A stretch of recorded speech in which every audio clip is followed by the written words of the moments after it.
नमस्कार साथियों, मैं राधे गोस्वामी यूट्यूब के इस प्लेटफॉर्म पर आपका हार्दिक स्वागत करता हूं। तो आज हम लाइव पेश हो रहे हैं, तो कृपया जल्दी से जल्दी इस वीडियो को शेयर करें ताकि मैं इस पोर्शन को आगे बढ़ा सकूं। हम इंडिया हिस्ट्री वाले टॉपिक को आगे बढ़ाएंगे, है ना। शेयर कर दो इसको जल्दी जल्दी, अपने जितने भी कॉन्टैक्ट में है उनको शेयर कर दो, ठीक है।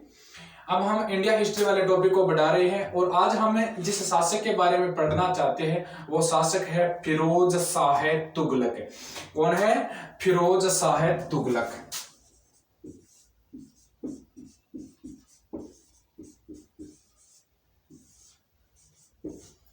फिरोज शाह तुगलक।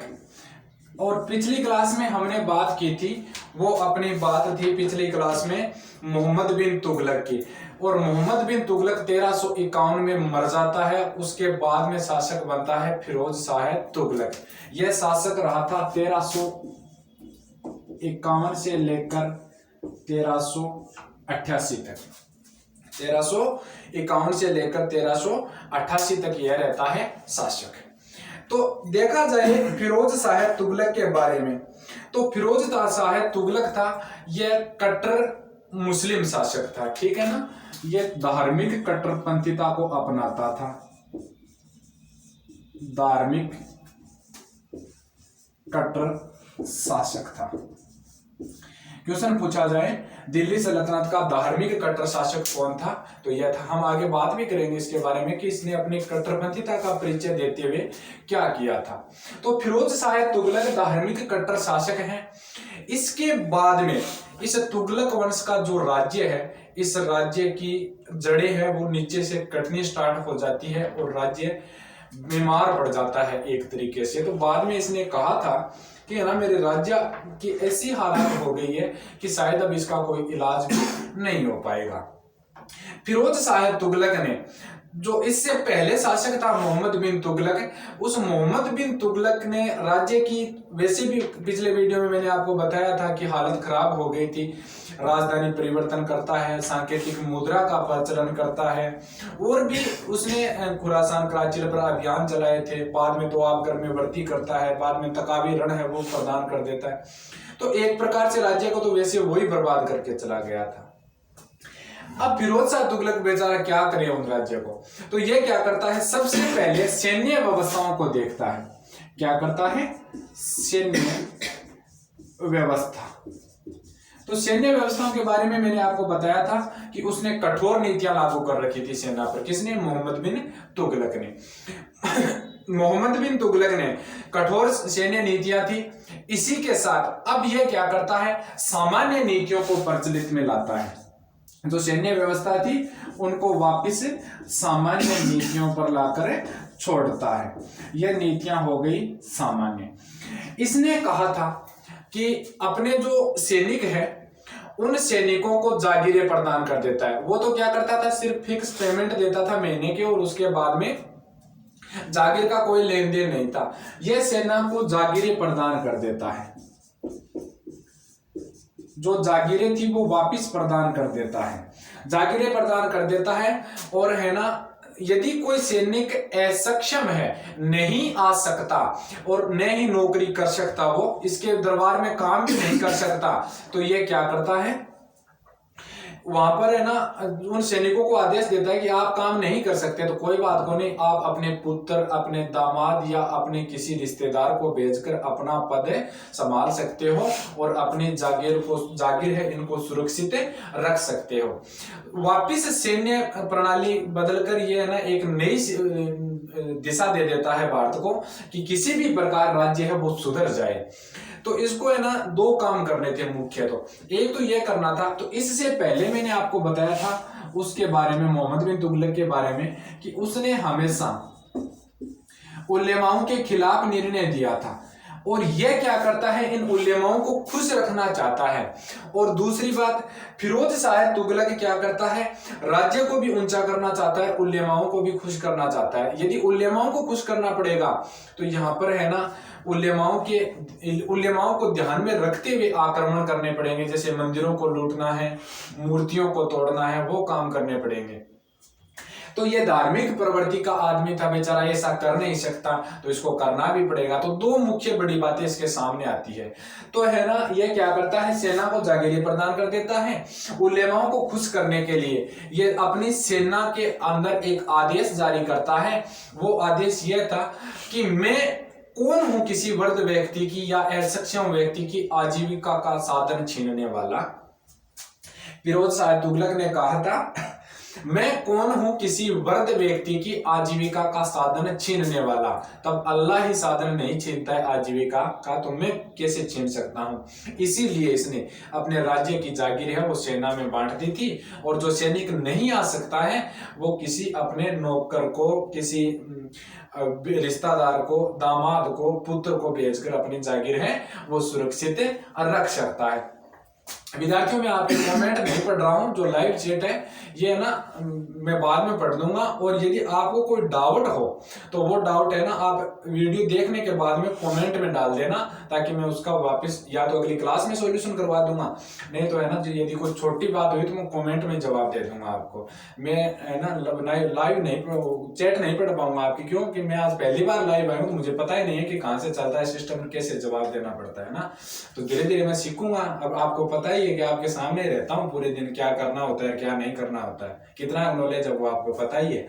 तो है ना, मैं आपकी चैट नहीं पढ़ पाऊंगा, बाद में पढ़ूंगा, मेरी क्लास हो जाएगी उसके बाद में।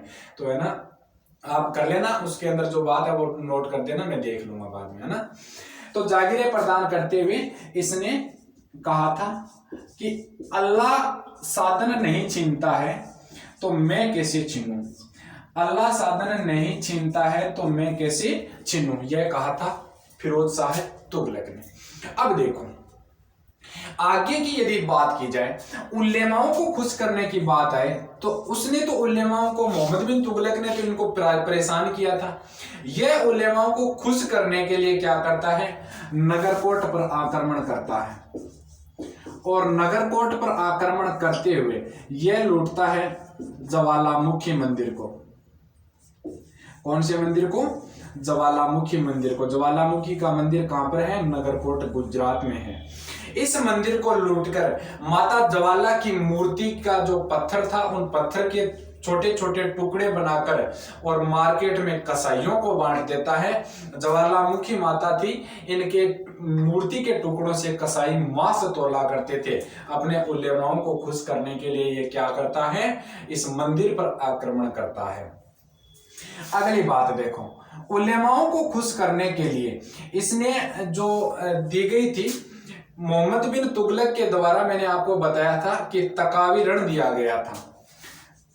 तकावी ऋण, ये जो तकावी ऋण था ये एक कृषि ऋण था, दोआब में दिया था इसने। दोआब में कृषि, पहले तो दोआब में कर बढ़ा देता है, और जब दोआब में अकाल पड़ता है तो ये दीवान एक कोई विभाग की स्थापना करता है मोहम्मद बिन तुगलक, और तकावी ऋण है वो प्रदान करता है।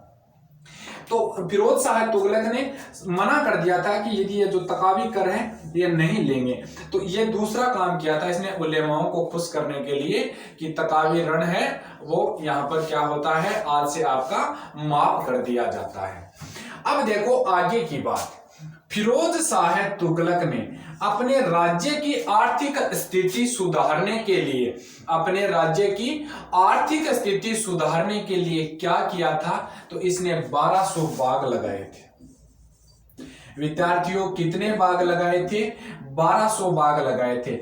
ऐसा माना जाता है कि इन 1200 बागों में से 1,80,000 टका, 1,80,000 टका सालाना आय हुआ करती थी फिरोज शाह तुगलक को, ताकि है ना राज्य थोड़ा सा सुधर सके। 1200 बाग लगाए थे, सालाना 1,80,000 टका आय हुआ करती थी, ताकि राज्य की स्थिति है वो सुधर जाए। यह फिरोज शाह तुगलक है, इसने अपने निजी जीवन में 300 शहरों की स्थापना की थी। कितने शहरों की स्थापना की थी, 300 शहरों की, जैसे हिसार, दौलताबाद, रेवाड़ी, दीवान कोटला, ऐसे ऐसे करके इसने लगभग 300 शहर बसाए थे। और इन्हीं 300 शहर बसाने के बाद में एक शहर बसाया था इसने, उसका नाम है जौनपुर। यह जो जौनपुर है यह इसने मोहम्मद बिन तुगलक या जोन्ना खां की स्मृति में बसाया था। उसका वास्तविक नाम जोन्ना खां, तो बताया था मैंने आपको, क्या है वास्तविक नाम उसका जोन्ना खां था, ठीक है ना। उसकी स्मृति में इसने क्या बसाया था, जौनपुर का कस्बा या जौनपुर जो शहर है वो बसाया था। अब देखो दोस्तों, आगे बात की जाए तो यह जनता से सिर्फ 4 ही कर वसूलता है, और बाकी इसने जो 27 प्रकार के कर लिए जाते थे उनको माफ कर दिया था। जनता से कितने कर वसूलता है, 4 कर।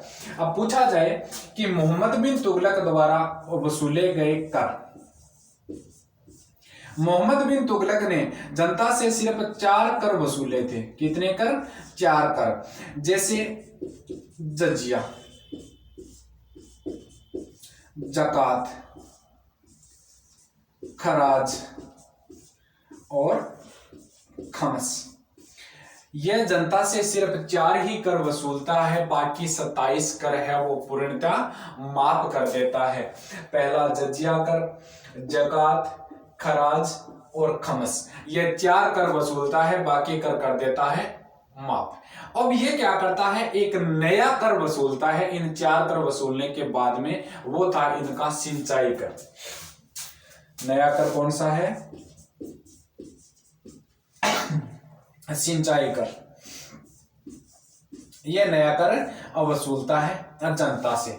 यह जो सिंचाई कर वसूलता है इसलिए वसूलता है कि इसने है ना, इसके शासनकाल में, फिरोज शाह तुगलक के शासनकाल में सर्वाधिक नहरों का विकास हुआ था। सर्वाधिक नहरों का विकास, अच्छा क्वेश्चन है, पूछा जा सकता है सर्वाधिक नहरों का विकास किस शासक के शासनकाल में हुआ था। यदि यह क्वेश्चन पूछा जाए कि सर्वाधिक नहरों का विकास किस शासक के शासनकाल में हुआ था, तो अपना आंसर होगा फिरोज शाह तुगलक। और यदि क्वेश्चन पूछा जाए सर्वाधिक नहरों का निर्माण किस शासक के शासनकाल में हुआ था, इसके शासनकाल में तो सिर्फ विकास हो रहा है। क्या हो रहा है, विकास हो रहा है।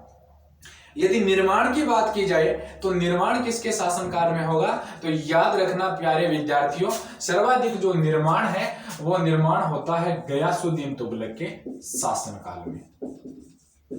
वो शासक कौन था, गयासुद्दीन। सर्वाधिक निर्माण की बात आए या भारत में सबसे पहले नहर निर्माण की बात आए, सबसे पहले नहर निर्माण गयासुद्दीन तुगलक ने करवाई थी, ठीक है ना। और सर्वाधिक विकास किसके शासनकाल में होता है, तो वो होता है फिरोज शाह तुगलक के शासनकाल में। इसकी सबसे लंबी नहर थी वो थी सतलज से लेकर घगर तक। सबसे लंबी नहर सतलज से लेकर घगर तक। पूछा जाए मुख्य नहर कौन सी थी, तो इसकी 2 मुख्य नहर थी। इसकी 2 मुख्य नहर थी, एक का तो नाम था राजवाही और दूसरी का नाम था उलुगवाही। एक का तो नाम था राजवाही और दूसरी का नाम था उलुगवाही। ये 2 इसकी मुख्य नहर थी। यह सबसे लंबी नहर थी सतलज से लेकर घगर तक। तब यह नया एक सिंचाई की सुविधा देने के बाद में क्या करता है, यह नया कर वसूलता है, वो था सिंचाई कर। अब यदि आपसे क्वेश्चन पूछा जाए कि दिल्ली सल्तनत में वो कौन सा शासक था जिसके पास सर्वाधिक गुलाम थे, तो वो यही था। इसको गुलाम रखने का बहुत शौक था। इसके दरबार में लगभग 2 लाख गुलाम थे। कितने गुलाम थे, 2 लाख। इसने गुलामों को रखने के लिए एक विभाग स्थापित किया था, वो विभाग था दीवान ए बंदगाह। दीवान ए बंदगाह, दीवान ए बंदगाह विभाग था। यह गुलामों की देखरेख के लिए इसने बनाया था। एक विभाग और था इसके शासनकाल में, उस विभाग का नाम था दीवान ए खैरात। दीवान ए खैरात। इस दीवान ए खैरात विभाग में यह रखता था वृद्ध महिला, अनाथ महिला और विधवा महिला। वृद्ध महिला, अनाथ महिला और विधवा महिला रखने का जो विभाग था उसे कहा जाता था दीवान ए खैरात विभाग। विद्यार्थियों, इसके अलावा यदि क्वेश्चन पूछा जाए तो इसने एक आक्रमण किया था सिंध पर। कहां पर करता है आक्रमण? ये आक्रमण करता है सिंध पर। और यह सिंध का जो आक्रमण था, सिंध का आक्रमण होता है इसका 1362-63 में। सिंध का आक्रमण होता है 1362-63 में और सबसे कुव्यवस्थित अभियान था। सिंध अभियान 1362-63 और सबसे कुव्यवस्थित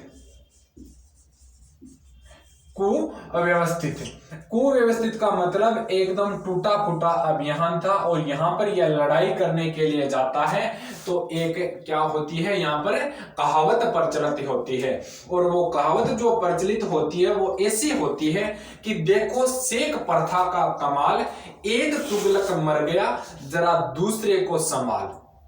देखो शेख प्रथा का कमाल, एक तुगलक मर गया जरा दूसरे को संभाल। तो पहला तुगलक मोहम्मद बिन तुगलक था, वो मर गया, अब इसको संभालो। किसको? फिरोज शाह तुगलक को, अन्यथा यह भी मर सकता है।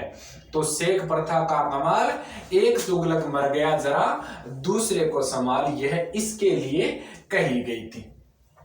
ठीक है दोस्तों, उसके बाद में यदि आपसे पूछा जाए कि इसने सिक्का कौन सा चलाया था, तो इसने संसगनी सिक्का चलाया था। कौन सा सिक्का चलाया था? संसगनी सिक्का। संसगनी सिक्का चलाने वाला शासक कौन था? तो वो था फिरोज शाह तुगलक। इसने मौर्य वंश का शासक था अशोक, और अशोक के 2 शिलालेख लगे हुए थे। एक तो हरियाणा के टोपरा नामक स्थान पर लगा हुआ था और एक यूपी के मेरठ नामक स्थान पर लगा हुआ था। मैं इस उल्लेमाओं को हटाकर यहां पर लिख देता हूं दोनों के दोनों उसके नाम। एक तो था हरियाणा के टोपरा में और एक था यूपी के मेरठ में। हरियाणा के टोपरा और यूपी के मेरठ दोनों स्थानों पर मौर्य सम्राट अशोक के शिलालेख लिखे हुए थे। इन दोनों शिलालेखों को फिरोज शाह तुगलक ने यहां से हटवाकर दिल्ली लगाया था। और इस दिन के बाद में इसको तो कहा जाता है दिल्ली टोपरा और इसको कहा जाता है दिल्ली मेरठ। तो ऐसे ये क्या करता है, ये इनको करता है यहां से स्थापित। तो उसके बाद में इसको दिल्ली टोपरा, इनको दिल्ली मेरठ के नाम से जाना जाता है। अब क्या होता है, 1388 के बाद में कुछ ऐसे शासक आते हैं जिनका इतिहास में सिर्फ नाम मिलता है, जैसे अकबकरू, गयासुद्दीन, ऐसे शासक आते हैं। और 1394 से लेकर 1414 तक जिसने शासन किया था वो था नासिरुद्दीन मोहम्मद तुगलक। क्या नाम था? नासिरुद्दीन मोहम्मद तुगलक। तो पहले इसको दोबारा देखो, नासिरुद्दीन की हम बाद में बात कर लेंगे। फिरोज शाह तुगलक 1351 से लेकर 1388 तक इसने शासन किया था। धार्मिक कट्टर शासक था। जैसे ही शासक बनता है 2 चुनौतियां सामने आती है। शासक बनते ही 2 चुनौतियां सामने आती है। पहली तो यह कि राज्य को आर्थिक स्थिति से उभारना होगा, दूसरी इन उल्लेमाओं को संभालना होगा। यहां पर उल्लेमा थे, मैंने मिटा दिए। इन उल्लेमाओं को संभालना पड़ेगा। इस जो दरबार के धार्मिक विद्वान हुआ करते थे उनको कहा जाता था उल्लेमाओं।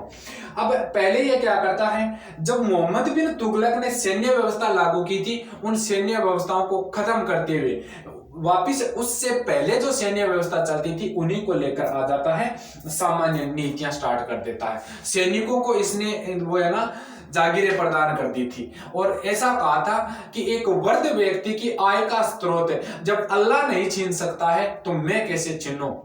इसने सैनिकों का पद है वो वंशानुगत कर दिया था। जो सैनिक अक्षम था वो अपने दामाद, अपने भाई, अपने बेटे, रिश्तेदार को भेजकर अपनी जागीर को सुरक्षित कर सकता था। ठीक है ना।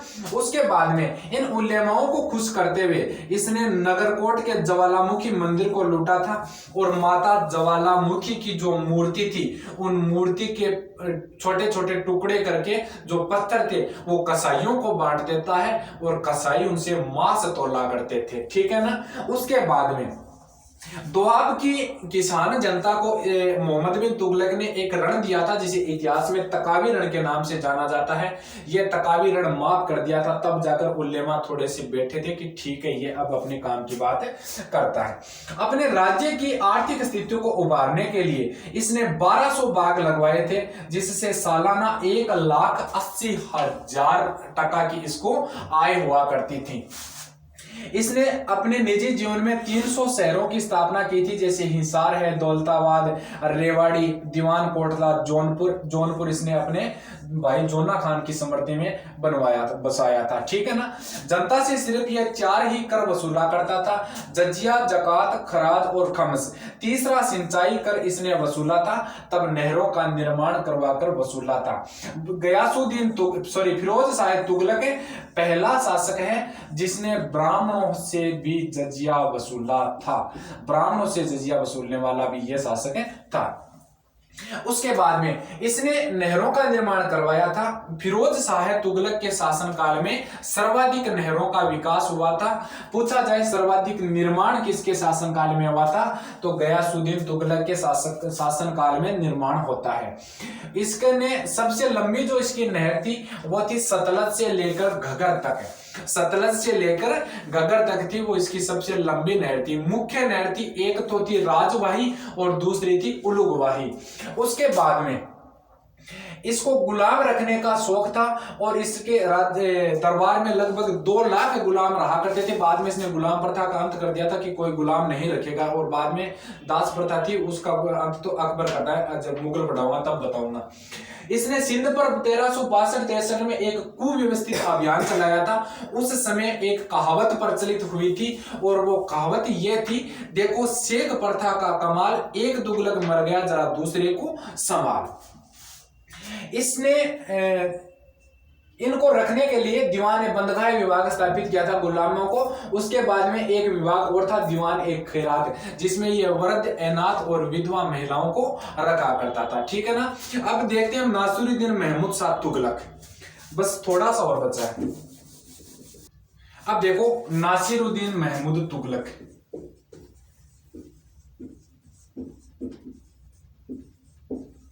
महमूद तुगलक, नासिरुद्दीन महमूद जो तुगलक है यह बनता है शासक। नासिरुद्दीन महमूद तुगलक इसके बाद में शासक बनता है। 3-4 शासक और आते हैं, उनका नाम मिलता है, कोई विशेष बात नहीं मिलती है। यह शासक बनता है 1394 में। कब बनता है? 1394 में। और इसने शासन किया था 1414 तक। इसी समय हो जाता है इस तुगलक वंश का अंत। देखो नासिरुद्दीन महमूद ये जब दिल्ली का शासक है, इसी समय दिल्ली या भारत का साम्राज्य 2 भागों में बढ़ता है। ठीक है ना। एक नया केंद्र हो जाता है भारत का, वो हो जाता है फिरोजाबाद। ये तो इसका एक भाई था फिरोज खान। ये फिरोज खान क्या करता है, अपना राज्य चलाता है फिरोजाबाद से। नासिरुद्दीन महमूद तुगलक जब भारत का शासक है, इसी समय भारत के ऊपर एक अरबी आक्रमण होता है। और वो आक्रमण किसने किया था? वो आक्रमण किया था तैमूरलंग ने। तैमूरलंग इस समय भारत पर करता है आक्रमण और यह आक्रमण हुआ था नवंबर 1398 में। नवंबर 1398 में भारत पर एक विनाशकारी आक्रमण करता है तैमूरलंग। पूछे तैमूरलंग कहां का शासक था? तो समरकंद का शासक था तैमूरलंग। कहां का शासक था? समरकंद का शासक था। यह करता है। इस तैमूरलंग के इस आक्रमण में इनका साथ दे रहा था इसका घनिष्ठ मित्र जिसका नाम था खिज्जर खान। क्या नाम था? खिज्जर खान। नवंबर 1398 में जो भारत पर आक्रमण हुआ था, यह भारत पर होने वाला सबसे बड़ा विदेशी आक्रमण था। सबसे बड़ा विदेशी आक्रमण नवंबर 1398 में जो भारत पर आक्रमण होता है, यह भारत के इतिहास का सबसे बड़ा विदेशी आक्रमण है। तो सबसे छोटा विदेशी आक्रमण कौन सा है, यह आप मुझे बताना कमेंट में कि भारत के इतिहास पर होने वाला सबसे छोटा विदेशी आक्रमण कौन सा था। इस समय यह आक्रमण इसने बटनेर दुर्ग पर किया था और बटनेर के दुर्ग में इस समय हिंदू महिलाओं के साथ साथ मुस्लिम महिलाओं ने भी जोहर किया था।